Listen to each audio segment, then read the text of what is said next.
Hello, how are we doing? It feels like it's been a little while since I've been live, but I just wanted to sort of check in with you guys, see how we all were. I'm just going to double check that this is even working, because as you can see, we're not on the normal sort of live stream setup today. We are at the desk, the video desk of places. But yeah, lovely to see you all. Let me just actually double check. Yes, we are in, and we've got people. And we'll start chatting just generally about 2021. There's no real plan to this. Well, there's like a mini plan to today and what we're going to be talking about, but nothing in particular, nothing like super stressful ahead of us. Just thought I'd check in, mainly because we are now in 2022. Happy New Year to all of you guys. And then I thought we'd just have a little chat through about what we're expecting in 2022 from Formula One, a little bit of a recap from the channel in 2021, and just sort of have a little look at what we're looking to do on the channel in the next year or so. So just thought we'd have a little chat. Hello, mate. How we doing? Lunix, what's up? AJ boy? Cars with Connor, howdy, mate. Howdy. Love that, yeah.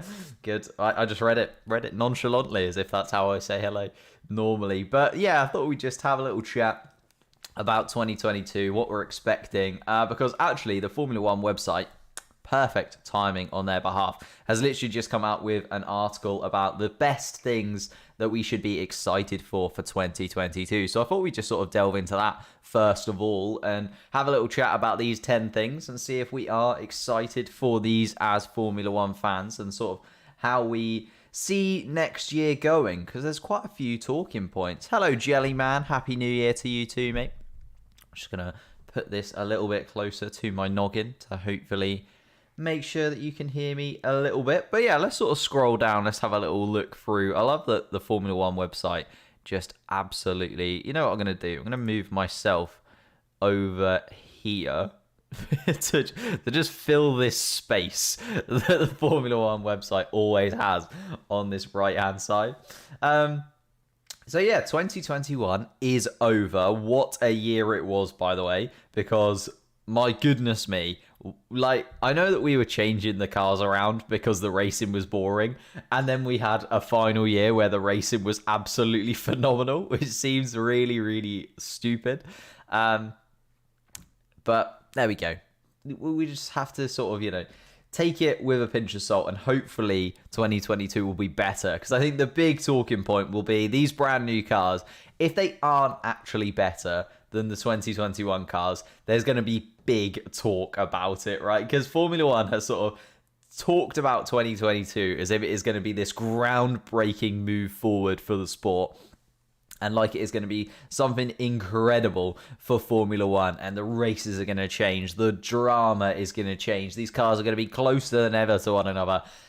If that doesn't actually happen, I think there's going to be quite a bit of backlash. But overall, I'm actually very excited for the brand new cars. And I think genuinely they look pretty nice. I know some people have been a bit confused about the sort of very chunky front wings or the fact they've got little fins over the tyres. But I actually quite like the aesthetic. I really like the curved rear wing of the 2022 cars.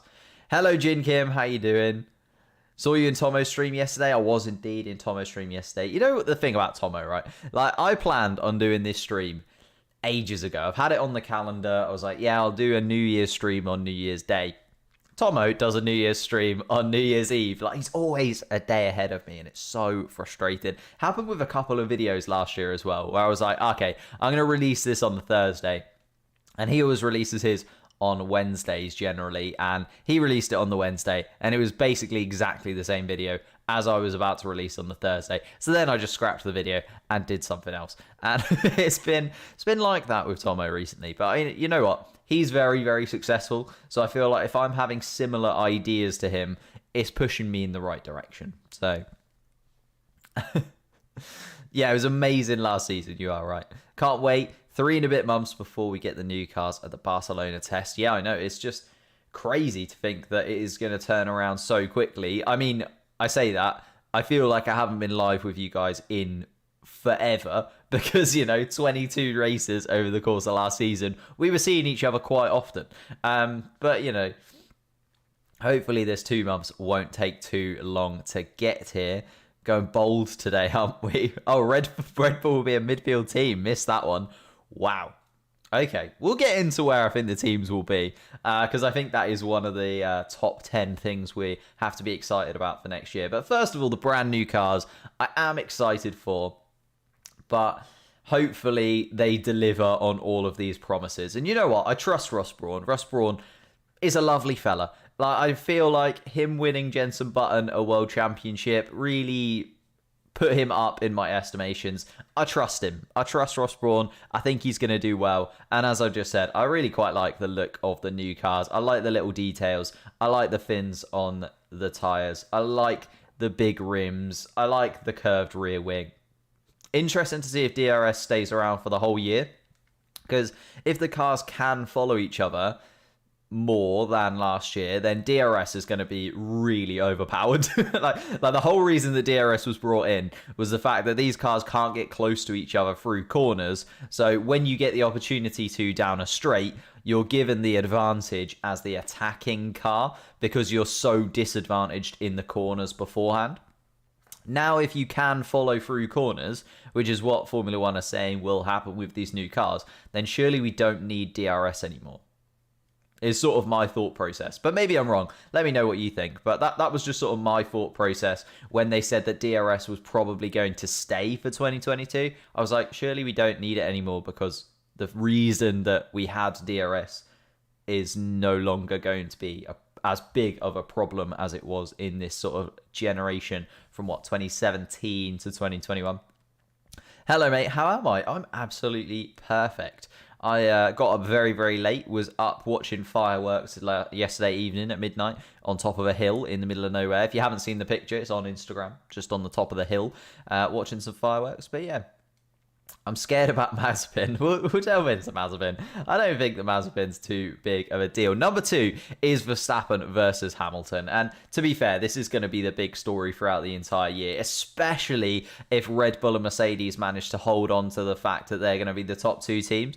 Obviously, they were quite comfortably the top 2 teams this year. I think we can all agree that, this here tells us that they were the top teams by quite a considerable margin. Like, they absolutely ruined the rest of the cars. Ferrari got better and better towards the end of the year, and McLaren got worse and worse. McLaren came out of the blocks really good and then slowly got slower and slower. Ferrari came out sort of mixed bag and then got quicker and quicker and quicker. But like Red Bull and Mercedes were just in a league of their own for an entire year. Like Max Verstappen and Lewis Hamilton, the fact that they finished over 100 points ahead of anybody else is just disgusting. Like the level that those two are on was just insane to me. Like, it just doesn't make a lot of sense how fast they were compared to everybody else. So if those two can go at it again, I think it'll be absolutely amazing to see. Like, imagine Lewis Hamilton's determination and just bitter grit. The fact that he was, robbed of the 2021 title, and everybody has been talking about whether or not he might even retire. I don't think he's personally going to retire, but it's a very interesting point to go into next season with these two still at the top of their game. Obviously, we're assuming Lewis Hamilton's not going to have any dip in form. He isn't getting any younger. We are getting closer and closer to a 40-year-old Lewis Hamilton. But then Fernando Alonso is still doing it in the Alpine. So age is but a number to these drivers sometimes. And we've got Verstappen actually getting closer and closer to his prime, which I think seems mental. He's just won a World Drivers' Championship, and yet I still think that there is more to come for Max Verstappen. I still think that he can improve, and therefore I think that as he gets better and better, we'll see this new era of Verstappen dominance, especially if Red Bull can deliver the car. Now, that's a very interesting point, because obviously Red Bull no longer have the Honda engine. They're no longer in cahoots with Honda in the same sort of way. Yes, Honda are going to help them for the first couple of years of this new engine manufacturing that they're going through. But after that, it's going to be all Red Bull, and Red Bull are actually going to be like a works team for the first time. So it'll be interesting to see if they can make that step up, because it is different, having somebody else give you parts and give you ideas compared to having to do that all yourself as an in-house manufacturer. Obviously, yes, they've brought in a lot of people from Honda, but it's still a big step for Red Bull to take. So I'm not so sure that Red Bull are going to be as dominant as they were last year, but I do think they'll still be up and amongst it. You know, with the likes of Verstappen behind the wheel, he's just so good. He's just so good. And I think with Perez as well, Perez is the kind of guy that can adapt to a car very quickly. It'd be interesting to see if we still see Perez doing these crazy tyre runs on the new tyres, because Pirelli have actually said that it's likely that most races will only be one stops. So we don't need to see Perez turning a two stop into a one stop or anything mental like that. But we still might see some incredible drives from him on some fresh and old tyres, because that's just how he likes to do it. Do you like the Merc 2019 German livery? Actually, on the Mercedes livery, aren't they getting rid of the black? Are they going back to silver? I've heard some sort of through the grapevine things that Mercedes are going back to the silver livery. And personally, I prefer the silver livery to the black livery. The black livery is nice, and, you know, it looks very clean and tidy. But the silver livery, especially like in Singapore, in Abu Dhabi, under the lights, I think the silver livery will just pop. And like when I think of the Mercedes car, that silver livery always does come to mind for me. Obviously, Lewis Hamilton's been so dominant in the black livery Mercedes, but the silver livery for me is the one. I think going back to that would be quite nice for them. Fernando Alonso could be world champion considering how good he was this year. I think that is one of the things. We'll go through them in order. But I think Alonso is coming up very, very soon. Number 3 is a bumper 23 race F1 campaign. And they're saying that this is something to be excited for. And now I am really excited for it, because 22 races last year was amazing and so fun to be with you guys every one of those weekends, apart from Bahrain, because I didn't have the channel ready for them. So 21 races I covered last year, and to be with you guys and to get that feeling of pure enjoyment over the course of the season was so fun. Like last season was so fun, and 23 races this year could be even more fun still. But 23 races is a lot of races. I popped the calendar up for you because I'm just a little bit concerned that maybe this is the tipping point. I know that the season's got bigger and bigger and bigger throughout the Formula One history. Like we've slowly added more and more races to the calendar over the years, and 2022 last year was the biggest season ever. Now we're going bigger again for 2022, and we're adding 23 races into the calendar. And then I've heard rumors that there could be something up to 25 or 26 races in 2 or 3 years' time. That just seems too much to me. It seems like a lot for these teams to have to do. You've got to remember that they've got to get between all of these countries within like 3 days at times. Like they're going from Bahrain to Jeddah in a week. Like you've got to go from racing on the Sunday night in Bahrain to racing in Jeddah on the Thursday, when we have free practices and all those good things that go along with it. That's crazy to me. That just mind boggles every single time I think about that. And the fact that they're doing that so many times this year, the fact that we've got back-to-back race weekends so often, and the fact that we've got really weird races in there. Like the fact that the Miami race is between Italy and Spain. Why? Why on earth was that the idea that they sort of went for? Hello, Daniel, mate. How are we doing? Hello, Dane, as well. Oh, Dane was the one who asked the Fernando Alonso question. We'll get there. Yeah, because Miami, if you haven't noticed, is nowhere near the Italy or Spain races. And, we've got that, like, stint through Europe. Like, if you look, Imola, Spain, Monaco, Baku, Silverstone, Spielberg, and then France, Budapest, Spa. We've got that, like, classic European tour with Miami and Canada thrown in. it just seems a little bit untoward to me. Obviously, it's because of the weather. I've heard lots of things about the Miami race, obviously being because if we didn't have the Miami race then, it basically wouldn't go ahead because there's hurricane season. There's obviously all the different weather conditions that go in. And similar with Canada, it has to be in the summer. If we went any later, it would just be snowy and we wouldn't be able to do it still. So I understand why they have to be in that place in the calendar. I don't understand why they haven't like squished Miami and Canada together, or maybe moved some of the US races a little bit earlier, like the US and Mexico could maybe come earlier on in the season rather than having this Miami and Canada randomly spattered in the season. I know they've got a couple of weeks between them and, you know, there's time for the teams to recover and so on. But yeah, it just seems like a very strange place to put some of those races. Am I excited for 23 races? Yes. Am I concerned that some of them might cause some issues in the long run? Yes. Because I think the fatigue for the teams and the fatigue for the drivers could really set in this season. It's not only a longer season in that we've got more races, it's a shorter season in terms of time frame. So obviously you might remember last year we went from March right into the middle of December. Now we're only going from March into November. Like 20th of November, we're not even going to get a not applicable birthday race this year because my birthday is the 21st and the race is on the 20th. So we're all going to have to celebrate the final race of the season and the birthday stream at the same time. Because it's just going to be such a bumper season, so segmented.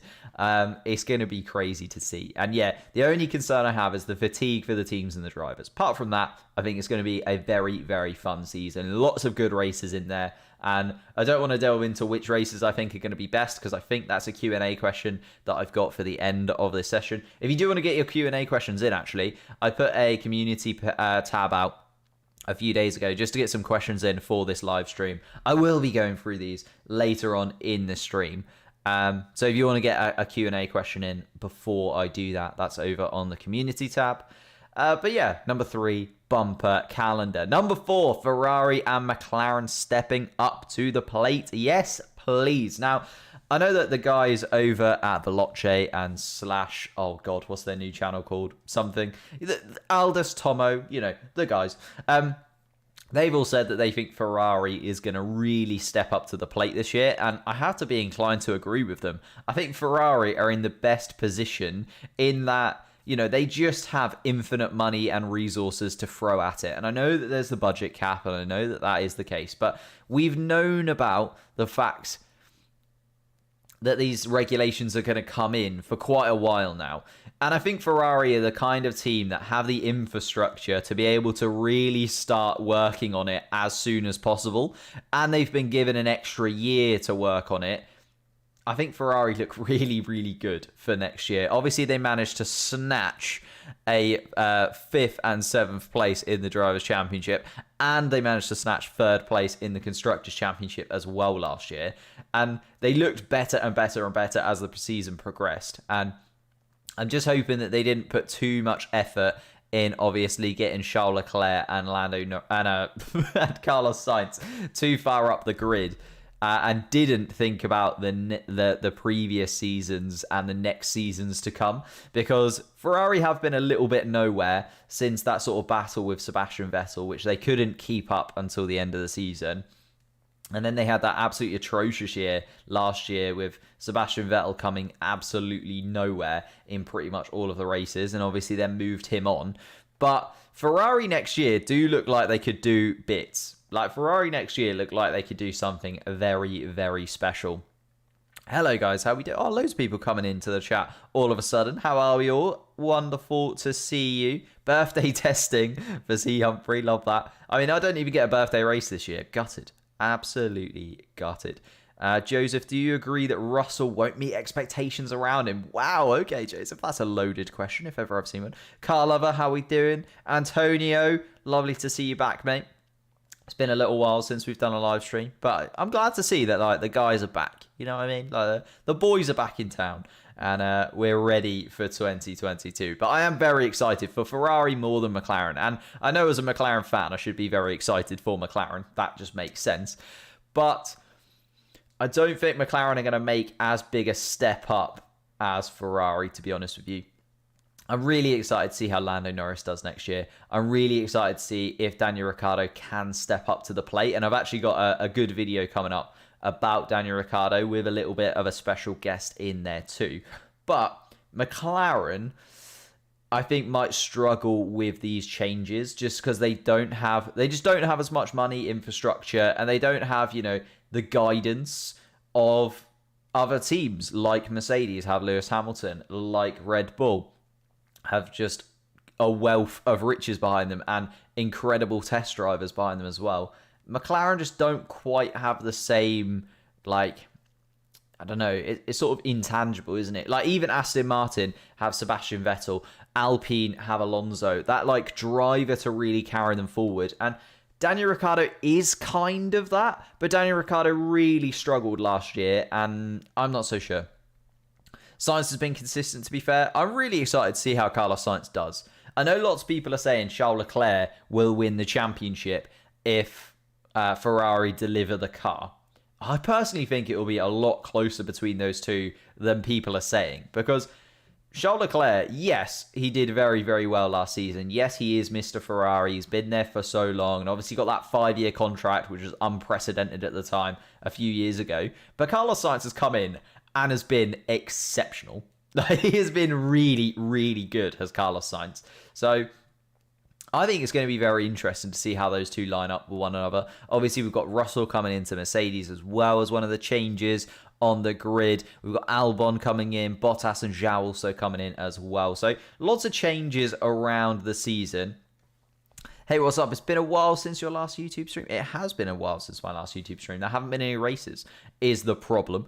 Then we've got number 5, 2 Rising Titans hit the front, or aim, to hit the front. And I am very, very interested to see what happens between Alpine and Aston Martin. Because Alpine last year were really exciting to watch. I'll be honest with you. I went into last year thinking Alpine were probably the least exciting team to sort of have these storylines around. Yes, Alonso was coming back in. Yes, Ocon was, sort of hoping to take that step up in the team with him sort of being the most experienced driver in terms of being at Alpine/Renault in the team. But actually, Alpine turned into a crazy team to watch last year.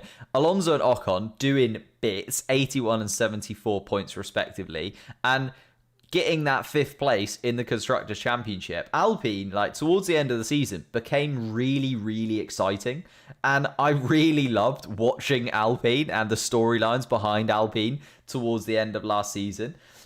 The fact we had that Ocon win, the fact he got so close to a second podium, the fact Alonso did manage to pick up a podium for the first time since 2014. It was really, really fun. And I hope that Alpine can continue that sort of storyline. I really do like those two drivers as well. I think going into last year, I didn't like Alonso, and I didn't really see the point in him coming back into Formula One, personally. I thought that he might be a bit of a flop.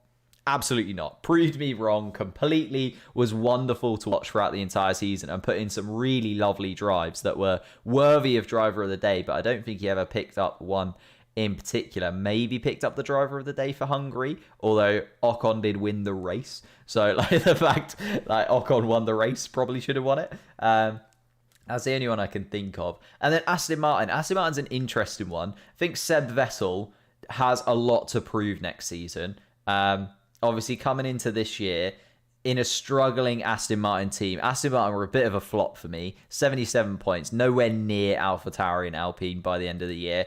And the same with Vettel. He was sort of best of that sort of pack, I guess. Vettel, Stroll, Tsunoda. But at the same time, nowhere near the likes of Ocon and Alonso. And yes, that was the car. The Aston Martin was nowhere near the Alpine when it came towards the end of the season. But I think Seb Vettel has a lot to prove in that car. Now, he's had a year at Aston Martin. He's obviously going to have worked behind the scenes with the teams to produce a 2022 car that he is happy with. But I'm expecting big, big things from Seb Vettel. And I'm also interested to see if Seb Vettel can break into that pack. So I want to see Seb Vettel, Alonso and Ocon, those three, and probably Gasly, those four really, going at it every single weekend. Like, I want to see those four as close as possible to one another to see how close they can get to sort of the top four teams. And whether or not Alpine or Aston Martin can break into that top four, I'm not so sure, just because of the quality that we've got on the grid. Lando Norris, Daniel Ricciardo, Charles Leclerc, Carlos Sainz. They're the sort of two teams that you think could be catchable from 2021. Alonso and Ocon are good. Are they as good as Charles Leclerc and Carlos Sainz as a pairing? I don't personally think so. Vettel and Stroll. Vettel, I absolutely love. Stroll, I really don't rate that highly. So again, I just don't think they're going to be able to take that step up. Gasly and Tsunoda. Gasly, I think, is absolutely outstanding and definitely in the same category as someone like a Charles Leclerc, as someone like a Carlos Sainz or Lando Norris. But Yuki Tsunoda taking a step up. Do I think Yuki Tsunoda is going to be even better next year? Yes. Is he going to be that much better that he's going to be able to, really launch AlphaTauri into fighting with the Ferraris, McLarens, Red Bulls, and Mercedes? I think it's going to be really tough for him. I really miss Toro Rosso. I just sort of caught in there. Tomo also thought Alonso was going to be a flop. Yeah, I think loads of people did, to be honest with you. I think Alonso was a bit of a wild card. Seb and Alonso World Drivers' Championship for 2022. Dane, that would be absolutely amazing. Like, that would be so fun to watch if Alonso and Vettel had one final, hurrah for a World Drivers' Championship. I don't think that Aston Martin and Alpine are going to be quite at the top of the grid. I think, again, they're going to be fighting for maybe that fourth place at best. If they can get the car absolutely spot on. But I think it's going to be tough for those two teams throughout the entire season. Let's sort of speed up a little bit. I've just realised we're hesitating on quite a few of these. Albon returns to Williams, and number 7 is also Zhao, makes his debut. So let's sort of talk about the rest of the grid then. Oh, Haas and Alpha's clean slate. Oh, we've also got Haas and Alpha. So let's sort of merge these three into one talking point. So we've got Albon at Williams, we've got Zhao, and then we've got Haas and Alfa Romeo. So we're just talking about those bottom three teams, really. Obviously, Latifi managed to keep his seat at Williams. I think lots of people thought that Latifi seat might end up going to Bottas. But Bottas opting to go to Alfa Romeo instead, and also Zhao coming in as the only rookie for next season. Schumacher and Mazepin in their second year in Formula 1. So they've got a lot to sort of live up to. Let's go from Williams down. Albon coming in at Williams has big pressure on his shoulders. Technically, this is his third year in Formula 1, and we saw Lando Norris and George Russell really step up to the plate in their third year. Like last year, Lando Norris and George Russell both put in wonderful drives and were easily in the top 10 of everybody's drivers of the year, and Lando Norris was even in the top 3, top 4 for pretty much everybody as well. They were phenomenal. Albon needs to almost deliver a similar standard of drive because he is now in his third year as well. Yes, there was a gap in there, but he is always going to be compared to those two. I think Albon, the fact that he came through his rookie year was the same year as those two. Those three are always going to be compared to one another in what they're achieving in Formula 1. And I think you can even chuck Charles Leclerc in there. I know that Charles Leclerc was around for a little bit longer, but I think those three, those four, are always going to be compared to one another sort of on what they're achieving in Formula 1. So I think Albon has to hit the ground running, or it's going to be a very tough year for him. He has to come into that Williams team. First of all, he needs to out-qualify Latifi. I think it's actually a little bit tougher than most people think. George Russell made it look easy to out-qualify and then out-score Latifi last year, but I think that's actually quite tricky. Latifi is not as slow as people sort of talk about him being all of the time. Latifi, I really enjoy watching sometimes, and every now and then he puts together a performance which is just absolutely wonderful, and he deserves a little bit more credit than I think he gets. And therefore, I think Albon is going to have a pretty tricky time at outperforming Latifi, but he needs to. Albon needs to outperform Latifi for it to work for him. Bottas and Zhou is an interesting one at Alfa Romeo. Obviously, Bottas now the main driver, you would say, in that team. It's the first time that Bottas has been a main driver in a team since he sort of went to Mercedes. Again, I'm expecting big things from Bottas. I think he needs to take that team a step up. Obviously, if we look at last year in the Constructors' Championship, Alfa Romeo, they were nowhere near Williams, really. Kimi Räikkönen put together some good drives. Giovinazzi, only 3 points for Giovinazzi is an absolute crime. He finished like 11th and 12th place so many times, but could never take that step up into getting some more points for the team. But I think Bottas needs to, prove his worth in that Alfa Romeo. And it's going to be really close as to which team is going to be in last place this year. I think we're all sort of talking about, Ferrari could be first, Mercedes could be first, McLaren could be first if they get it right. I think less likely than those other two. Red Bull, obviously, are always in the talking for those top spots of Formula One. Alpine, whether or not they'll take a step forward and maybe be up there in and amongst it. Aston Martin have got loads of backing. I think personally 2023, 24 is probably when we'll see Aston Martin really take some step forward. Gasly and Tsunoda working together could push them on to be towards the top. I think it's very, very close as to who's actually going to be bottom of this pile, because Alfa Romeo need to take steps forward. They've brought in a rookie, they've brought in Bottas, and Bottas really needs to launch them into the next stratosphere as a Formula One team. And then we've got Haas, obviously two rookies plus one for 2022. I think Schumacher and Mazepin have a lot of pressure behind them. Schumacher in particular, I think the fact that Schumacher is had such a mixed season, in my opinion. He's crashed that car so often. I think people forget that, yes, he had some really good races here and there. Yes, he had some really good qualifyings here and there. But he did crash that car more often than I would like to see and cause more damage to the car than anybody else on the grid. Yes, it was his rookie year. But again, I think needs to show a little bit more quality this season. And to be fair, he's usually shown it in the second season. I think he struggled in that first season in Formula 2, if that lends correctly to my memory, and then stepped up in his second season in Formula 2. So Schumacher does generally take a season to really kick into gear, but next season needs to be like a step up for Haas. They've said throughout the entire 2021 season that they were just focusing on 2022. So if they're last again, that is huge for them. That is absolutely devastating for the Haas team if they're still the slowest car on the grid. And that's where it gets really interesting, because who can come last out of these 10 teams? If Red Bull are last, they've absolutely blown it, right? Because they've got Max Verstappen, who's supposed to be a generational talent. If Ferrari are last, it's Ferrari. They should be nowhere near the bottom. If McLaren are last, they've just absolutely blown the opportunity of, that continual growth they've shown over the last few years. If Alpine are last, then Alonso and Ocon will come under so much criticism, and also the team will be talked about as if, this Renault moving into Alpine dream that they had is just flopping all of a sudden. I think AlphaTauri can get away with being the slowest car on the grid, just because they're the sister team to Red Bull. There's not that huge expectation on them. But at the same time, Pierre Gasly and Yuki Tsunoda, if they were last out of all these drivers, I'm pretty sure that there'd be big questions about them. Vettel and Stroll, if Aston Martin are last, again, it's one of those big, they came in, spent huge money, and it's flopped.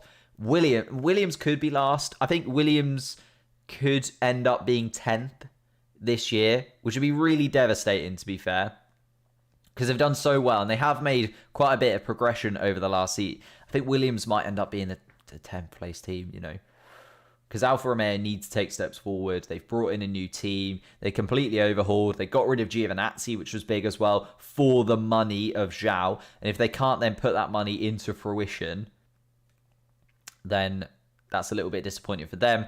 And then Mick Schumacher, Mazepin, yes, there's a lot of pressure on them as sort of rookies plus one. The first year they were going to have an actual car behind them. But at the same time, they need to deliver, because Haas have said so often that they need to get into 2022 rather than 2021. Interesting. Who do you think will be 10th at the end of next season? I think that's a very important question that we need to ask ourselves. You think it's still going to be those three at the bottom? That's interesting. I don't know if it is. I think Haas are going to take big steps forward. They've put in so much effort into next year. And then obviously, we have got the drivers that have missed out. Oscar Piastri being the one. I think we'll take that Alpine seat from Alonso when Alonso decides to give it up again. Seb got 2 podiums because of P5 in Monaco, because after something. What? Seb got 2. Yeah, he did get 2 podiums, but one was taken away. So he only technically got that Baku 1. Happy New Year, Red Cyan Photos. How are you? Final 2 then. Let's delve into the final 2 of these top 10. Oh, that's the outro screen. Don't worry about that. F2 and F3, biggest seasons. Yeah, I am looking forward to F2 and F3, actually. I think there's a lot of talent coming through, and it's again that talk about, the fact there isn't enough seats in Formula 1 for everybody. But hopefully we'll see some big drivers take the step up from Formula 2.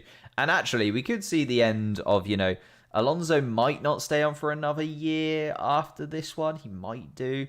Who else might retire or might move on from Formula 1?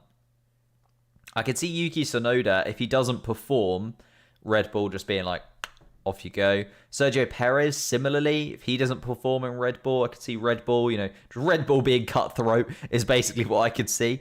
Charles Leclerc, Carlos Sainz, they're there for the long haul. Daniel Ricciardo, maybe. I could see him being a little bit like, shuffled out of the McLaren team. If it doesn't go to plan this season, Alonso could retire. Vettel could retire. I think it's unlikely, but it could happen. Latifi and Albon, I think there's going to be pressure on them throughout the season as well. I guess Zhao as a rookie, you'd imagine Zhao's going to get at least 2 seasons or so. And Schumacher, maybe Mazepin, but then Mazepin's got so much money behind him. I think there's only maybe 2 or 3 seats that might become available next year, and that's only if drivers don't perform or retire. So it's tricky to find yourself a spot in Formula 1 at the moment, but there are spots to be taken by Formula 2 and Formula 3. And then finally, welcome to Miami is the 10th thing to be happy about for 2022. I mean, yeah, I'm excited for Miami. I don't think it's going to be an absolute barnstormer of a race, to be honest with you. And I think, as I said before, it's in a bit of a weird point of the season, the fact that Miami is the 5th race of the year. But you know what? I'm going to keep an open mind about Miami. I think we talk about street races, and sometimes we talk about those races being a little bit dull because there's less opportunity for the drivers to really find the limit, because they're so worried about hitting the wall so often. But you know what? Miami, I'm glad it's on the calendar for 2022. I think it's going to add a little bit of spice to the calendar. I just wish it was somewhere else on the calendar. It's mainly my issue with Miami, as I talked about before. Let's move on from 2022 then, and the 10 things that we are to be excited about, as just to rattle through them very quickly. But yeah, a good article, actually, and I enjoyed that. I'd love to know any of those 10 things that you're not actually excited about in the chat, or anything else that you think they missed off of those. There's a little bit of chat about Mazepin in the chat. We'll talk about Mazepin, actually, because Mazepin has been very kind to me. Miami Street Circuit's going to be interesting. Yeah, I agree. Get rid of the pay drivers and the old drivers too. I mean, yeah, that's the way of, opening up those slots for the likes of Piastri that are coming through. Obviously, we've got Callum Ilott as well. Whether he'll get a Formula 1 seat ever. Nick De Vries is still talked about, whether he'll ever get a Formula 1 seat. But there's just no space. There's no space for these drivers to get these seats that sort of get banded around so often. The next thing I was going to do is just sort of go a little bit down memory lane. So it has been 9 months since I started this Formula 1 YouTube channel. We've had ups, we've had downs, we've met each other, we've had wonderful times together. So I just thought we'd have a little look through the sort of archives and delve into my thought process, delve into what I've done over the course of what have I done? What have you done over the course of the season? And then just sort of talk about like next year and what we've got planned and things that might happen. So yeah, 9 months ago was where I started. Look at that. Look at that Barnet. What a thumbnail. And just delved straight into it with literally my 2021 Formula One season predictions tier list. I was like, you know what? I'm just going to delve into the deep end. And I was actually a little bit gutted at this point. So I'd planned on getting this channel ready for the 2021 season. So for those of you that don't know, and actually I did a big video on this on my Patreon for those guys that have supported me over the course of the year on Patreon. They'll have seen it, but I started YouTube like 10 years ago. And if you want to know like the ins and outs of my YouTube journey so far, is available on Patreon for you. There's a big video that I did detailing everything that I've done on YouTube so far. But yeah, that's sort of where I started 10 years ago. And then I decided that this channel was going to be almost like my last hurrah, because I was getting a bit old for it, lads. And F1, your first video, I keep watching it. Nice, thank you, appreciate that. But yeah, it's been a long journey, and I wanted to get this channel ready for 2021, because before this I was doing a finance YouTube channel, and I was also editing for another YouTube channel that I don't know if I'm allowed to talk about. Probably not. So yeah, I was editing for another YouTube channel, and I was doing a finance channel myself, and I was just like getting bored of it, to be honest with you. A little bit disappointed in how that was going. I was sort of, as much as I love talking about finance, it's not what I'm passionate about. So I was like, you know what, I'm going to pivot for 2021, the new season. I'm going to go for a Formula One channel and see how it goes. And yeah, this was my first hurrah into that, and I delved into the deep end. But as I was saying, I was a bit disappointed because I wasn't ready to live stream the first race of the season. You'll notice that there is a Bahrain Grand Prix review, but there was no Bahrain live stream because it just wasn't quite ready. Some of the equipment I ordered hadn't come. Some of the graphics that I was working on hadn't finished yet. It was a little bit annoying, but you know what? We got there in the end. Then we did the Formula One liveries ranked, because for some reason I thought, you know what people love? Liveries. So I ranked the liveries of the Formula One cars, and that flopped.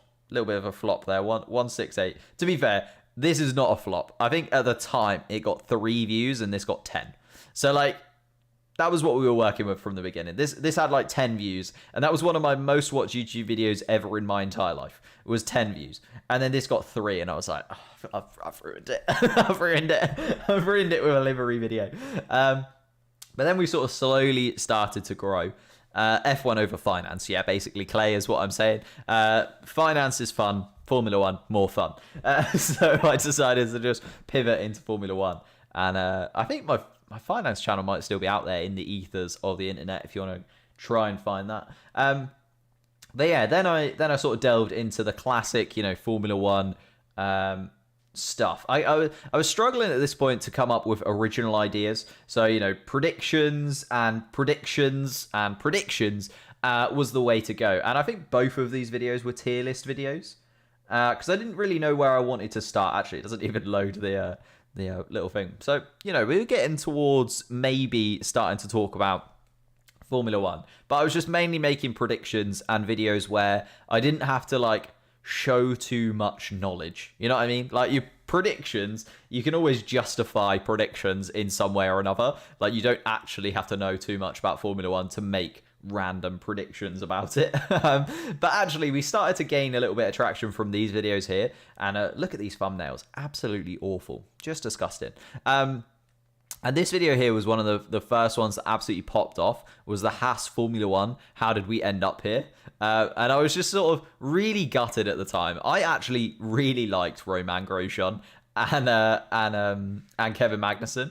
So I was a bit gutted that Haas got rid of those 2 drivers, to be honest with you. And I was ready to just slate the new Haas drivers at the beginning of the season. And you know what? I wasn't too wrong. The Haas drivers both have had pretty dreadful seasons. Mick Schumacher a lot better than Nikita Mazepin. But I was just ready to slate some drivers. So I did. Jumped straight in, slated some drivers, and gone for it. Then we moved on. Also, was like, what could I talk about? I knew about McLaren because I'm a McLaren fan, made a McLaren video. That was sort of the thought process at the beginning of the year. Again, a ranking, just some tier list videos. Ooh, that camera doesn't look too bad. I look a bit orange today. It's because I'm using an old webcam rather than my DSLR. So that's the way that sometimes goes. Monaco review. Yeah, this video was the one. And this video initially got like 200 views. And then like 3 months down the line, absolutely blew up. And I don't know why. It's okay. It's in the era of video where I was still learning to use my equipment. So actually, if you look very carefully at this video, my mouth and the sound that you hear are not lined up. There's like 0.2 of a second difference. So you see my mouth move, and then the sound comes like 0.2 seconds after, which is really actually annoying. Because like this is the video that popped up, and it was one where I had like a little technical difficulty in the editing process, which I could not fix. So I just decided to still throw out the video. Because I was at a point where I was like, come on, let's see if I can just get some live streams going, get some videos going. And yeah, it was the one that popped off. Of course it was the video that popped off. Then we did Formula 1 2021 Formula 1 driver draft. Thought was quite a fun idea. Transfers. So talking about the 5 drivers that transferred into Formula 1 in 2021, because that's a lot of drivers. That's a quarter of the grid was new in 2021 to their team. So I thought it was quite a good video. Azerbaijan. Then we got the Daniel Ricciardo. Is it the end for Bottas? It was the end for Bottas in terms of Mercedes, we found out. And George Russell did go on to replace Valtteri Bottas. So I was spot on with my prediction here. I thought that Bottas was going to get replaced by Russell at the end of the season. And actually, the reason that this got 35k views was this was promoted by like a random Formula 1 website. So I didn't realize at the time, but somebody had embedded my video in their like in their article. So every time someone clicked on the article, the video automatically started playing in the background. And it was quite a big Formula 1 website, I think. Like, it absolutely rocketed the views on that video. But I got absolutely no subscribers from that. Like, it was really weird. Like, if I click on this video, it's one of my most viewed videos, but I got no likes, no subscribers, no like anything actually tangible to like YouTube. Just views from that video because it got, randomly put into someone's article for that year. Cash is King, talking about Lando Norris, Lewis Hamilton, Yuki Tsunoda. I thought was under a bit of pressure at this point. I thought might actually lose his seat because Red Bull are so cutthroat. Because, my goodness me, he was having a dreadful time early on in the season. Did a little bit of a community one. Very early members of the channel remember this round love-hate. I was just trying to see who my fans liked and who they didn't. Then obviously we had, did they collide on purpose?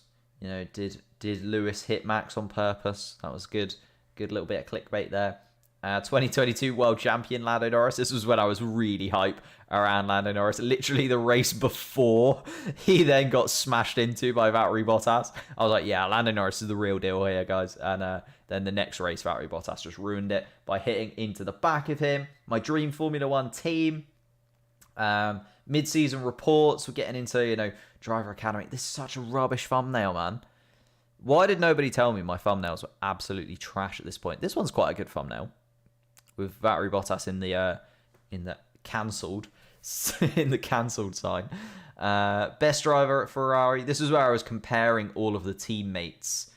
So I did like a mid-season comparison between all the teammates, the different cars.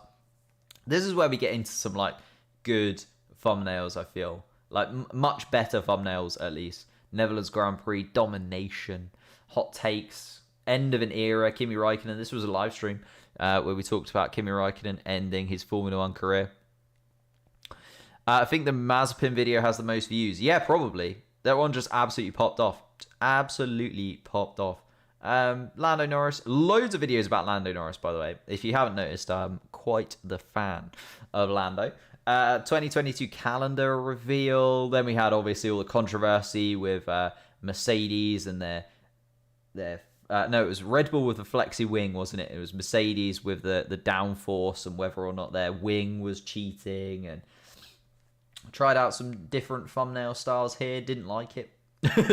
Didn't like it. Went back. And then we settled on the Octagon of Dreams. The Octagon, which has just been forever used. Disqualified Hamilton versus Verstappen. This was big because the news story obviously was just breaking. I think I was one of the first channels to get a video out about the Hamilton disqualification, which really did help me out. This is when my channel hit like another level. I feel like a month ago it was a really big sort of jump for the channel. This is also when I started making money from the channel. Like, it took this long, took this many videos, all of these videos made no money whatsoever, and then it was this one that like kicked into gear the fact that I could actually make AdSense, and I think it was like 20 quid, but like it made me believe in the channel a little bit more than I had been believing, I guess. And then we moved on. 2022 best drivers. Mercedes mistake was about whether or not they should have got George Russell in the summer break rather than keeping with Bottas until the end of the season. Nobody wanted a video about sprint races. Me and Aldous both did videos about sprint racing. Or just realized hidden behind me. Me and Aldous both did videos about sprint races and whether the sprint races were any good. And nobody watched either of those. So nobody watched mine. Nobody watched Aldous's. Biggest Formula 1 calendar ever. Feel like would have been a good video, but came out the same day as did Verstappen brake check Hamilton. So just sort of got lost in the ether of videos. And then obviously we have all of our end of season stuff. And really have enjoyed making these last few videos. Like, these videos here just absolutely have escalated the channel to the nth degree. Like, best drivers in the 2022 grid reveal, the Hamilton disqualification, the Mercedes mistake, the obviously brake checking, Abu Dhabi, and all of that stuff has really taken the channel to the next level.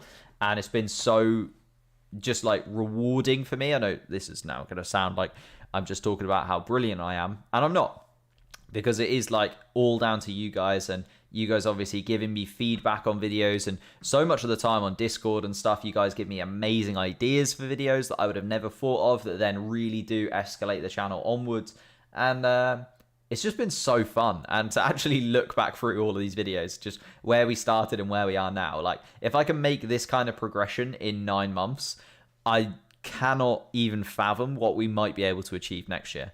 And that's what really has given me the hunger and the drive to just do absolutely everything that I can for this channel. Like, I've missed lots of really important things. I've missed like birthday parties. I've missed, like weddings and funerals and lots of stuff that I've missed this year because I wanted to make this channel better and bigger. And I really have a drive and a passion to want to do this and make it as good as possible for you guys. Like, I have done silly things to try and get videos out, and I've been up at silly hours of the day to try and get videos out, but it's all been worth it in the long run, and it's just been wonderful.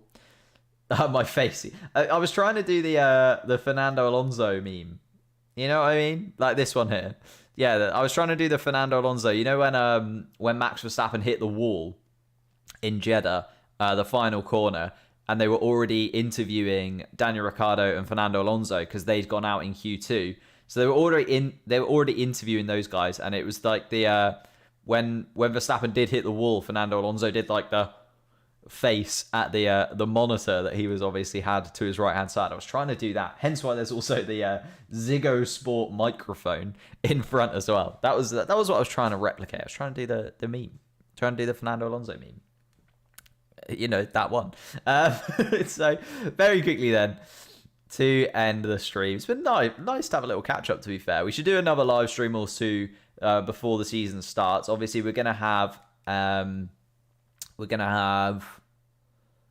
to Survive is the words I'm looking for. Drive to Survive, we're gonna do a watch along for that. That's gonna be like a 10-hour watch along, so strap in, get ready for that one, because when that drops, we'll find a day where we can just watch the entire thing. We're going to just watch all 10 episodes of Drive to Survive back to back to back. A bit similar to what we did with the Schumacher documentary, if any of you guys were about for that. We watched the Schumacher documentary, or I watched the Schumacher documentary along with you guys. We had a little timer in the corner so you could like join in whenever you were free, and talked about obviously what had happened to Schumacher. We'll do the same with Drive to Survive, but it's obviously going to be a lot longer. Let's delve into then the final little thing, which is some Q&A questions I asked for from a few weeks ago. Which is your favorite circuit on the 2022 calendar? Which track would you love if it was added back to the Formula One calendar? Great question. My favorite circuits, well, my three favorite tracks are probably Brazil, which obviously we had last time, Canada and Singapore. And Canada and Singapore are both back for 2022. So I'm very, very happy that both of those are back, because I do just love Canada. I don't think it's like the best track or like the best racing that we see in over the course of the year, but I do just absolutely have an affinity for it. And yeah, Singapore, I've always just absolutely loved the look of Singapore, the fact that it was under the lights, the fact that I think Singapore was one of the first ever Formula One races I watched. Did always love Singapore, so those two being back on the calendar is really big for me. Which track would I like to see that isn't on there? Ooh, maybe is Turkey on there this year? I was thinking about it. No, Turkey's not there, because Turkey came in to replace Japan, didn't it, this season? And Turkey gave us a pretty good race. So maybe Turkey. I think I'd like to see Monaco go. As much as that's never going to happen, because Monaco is just like the foundation of Formula One. I think, you know, it doesn't ever actually give us much when it comes to the Formula One. Hello Mia, how you doing? When is Drive to Survive? I think it's usually about like early March, isn't it? It's like late Feb, early March, like giving Netflix all of like 3 months to edit it together. It's pretty impressive, the turnaround that they have. Mallory, what are your personal favourite Formula One tracks or absolute must-watch races? Or your favourite off-track scandal? Wow, okay. Favourite F1 tracks I've just said. Canada, Singapore, Silverstone I've been to, Hungaroring I've been to, and Brazil I always like as well. Must-watch races, probably Brazil. Brazil always delivers. Monza always delivers. What else is a must-watch race this year? I'm going to say Jeddah, you know what? Jeddah was so good in 2021. I think Jeddah is a must-watch race next year. Melbourne being back on the calendar probably is a must-watch race just for the sake of it being there. Miami's a must-watch race because it's the first Miami Grand Prix. Silverstone, I've just said I really like. France might deliver again, you know. France was really good last year. Hungaroring, I always really like. Spa this year is a must-watch because we didn't actually get a race in Spa last year. Monza, I said, always delivers. Sochi is going to be interesting to see if that's any good. Singapore's a must-watch race for me. Suzuka, probably also in there because it's back again. Austin was okay. Mexico was a bit dull. Brazil, I've said. And then Abu Dhabi, obviously, final race of the season. Always a must-watch in there. Oh, Hockenheim. Yeah, Hockenheim is good. We don't have a German race, do we? That's a shame. Like, the Nürburgring and Hockenheim used to, like, 50-50, obviously, between them. And now neither of them are on the calendar, which is a shame. Would I do a walk around my town? Yeah, sure, why not? I mean, Norwich isn't, like, overly exciting. It's kind of one of those hidden cities in the UK, I guess. It's actually quite big. But because it's on a coast, and it's not, like, between... So, like, you've got sort of the top of the country where you've got sort of Manchester, Liverpool, are, like, the really big cities there. Then, obviously, you've got Scotland right at the top. And you don't have to go through Norwich to get to London from either of those places. So, Norwich is kind of, like, hidden off by itself, but it's a wonderful place, and maybe I'll do a little walk around the town. It would be interesting to know if any of you guys are from Norwich. I don't think anybody is. I don't think I've ever seen anyone like mention in the comments or anything that they're from Norwich. Which is the best Formula One season you've watched so far? Wow. Maybe last year. Either last year or the 2016 Nico Rosberg season I did really enjoy. 2007 was the first season I watched, and we had a 4-way battle for the title, so that was pretty good as well. Just trying to think. Maybe even the first... What was the first season that Seb won? 2009? 2009? Makes sense in my head, maybe. I think it was a really good season. That first, because it was like Fernando Alonso was in there, Mark Webber was in there, and then Seb Vettel sort of came out from underneath everybody and won at the end. That was a good season too. There's been a few drab seasons recently. It's mainly been Lewis Hamilton winning from the beginning and just sort of driving off with the end. In order, what are your constructors' predictions for 2022? Willow, I'm going to keep that because that's definitely a video that is going to be made very soon. I will say, I think Ferrari are going to do very, very good. I think Aston Martin could be a bit of a flop. What made me want to be an F1 YouTuber? First of all, I've always had a passion for like making videos, getting into Formula One, getting into YouTube. I've had, as I said, maybe 2010 was Seb's first. Thank you, mate. Yeah, 2010. Yeah, that does make sense. 10, 11, 12, 13. Yeah, that makes more sense. F1 YouTuber. So I've always wanted to be a YouTuber. I've always wanted to make content, and I've always loved producing videos. So I've always made videos. Even when I was a kid, I used to make videos, but never put them anywhere. So yeah, I've always wanted to do something around just chatting, getting to know people and a community. Actually, I can make myself a little bit bigger. Yeah, I've always wanted to do sort of videos and make content in some way or another. What made me want to be an F1 YouTuber? I started off, I feel like I shouldn't ruin too much because it is a Patreon only thing that I talked about. And one of the patrons asked me to do a video on, so I did it over there. So I don't want to give too much away because obviously they paid for me to do that. But yeah, I've always wanted to be a YouTuber. Started out actually doing gaming videos. Then I had a vlog channel, and then I had a finance channel, a podcast, and then sort of I've worked and edited for various YouTubers along the way. It's always been a community I've wanted to be in, and then Formula One was just sort of I don't know why. I never got into it when I should have. I should have always made Formula One videos. I've always watched Formula One, and even as a kid, Formula One was my favorite thing. You can ask my parents, they just didn't really understand why Formula One was so important to me, but I've always absolutely loved Formula One. And I don't know why I didn't make a Formula One channel straight away, because it's the thing I've always loved most. If that makes sense. Any off-season plans? Just making content and getting the Twitch streams going. I've been working really hard on Twitch over the last... I think I've made 5 or 6 different Twitch stream templates and stuff over the last year, over the last couple of months. Yeah, I've been working really hard on making the Twitch look how I want it to look so that I'm ready to launch into 2022 with more consistent Twitch streams. Twitch is definitely going to be... Oh, there's literally another question about here. Upcoming Twitch live streams. Yeah, Twitch is going to be big in 2022 for me. I think I'm going to try and do a lot more over there just because it's a lot freer a platform, and also allows me to live stream for infinite amounts of time. I do also love gaming. As I said, I made a Formula One channel, but before that I had a gaming channel. So gaming is a big thing that I do. I do just want to make... I want to make content on Twitch that is not just me playing a game, if that makes sense.